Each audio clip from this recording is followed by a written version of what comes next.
এর আগের ভিডিওতে আপনারা দেখেছিলেন আমরা পাড়ি দিয়েছিলাম সিকিমের অন্যতম দর্শনীয় স্থান নাথুলা পাসে। সেখান থেকে ফেরার পথে আমরা গিয়েছিলাম ওল্ড বাবা মন্দির দর্শন করতে।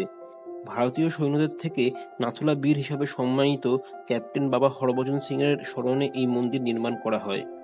এই মন্দিরে সংরক্ষণ করে রাখা হয়েছে হরভজন সিং এর জুতো, ইউনিফর্ম এবং তার ব্যবহৃত নানা সামগ্রী। কিছু কিছু ভারতীয় সৈন্যরা এখনো বিশ্বাস করেন বাবা চলে গিয়েও এখনো ভারত চীন সীমান্তকে পাহারা দিয়ে চলেছেন, এবং আরো বিশ্বাস করেন ভারত ও চীনের মধ্যে যুদ্ধ ঘটলে বাবা ভারতীয় সেনাদের কমপক্ষে 3 দিন আগে আগত আক্রমণ সম্পর্কে সতর্ক করবেন। ক্যাপ্টেন হরভজন সিং ভারতীয় সেনায় 1965 সালের 30 জুন থেকে 2006 সালের 1 ডিসেম্বর অবধি নিযুক্ত ছিলেন। এই ওল্ড বাবা মন্দিরের অনুকরণে আরো একটি মন্দির গড়ে তোলা হয়, সেটি হলো নিউ বাবা মন্দির। সেটি অবশ্য আমাদের দেখা হয়ে ওঠেনি।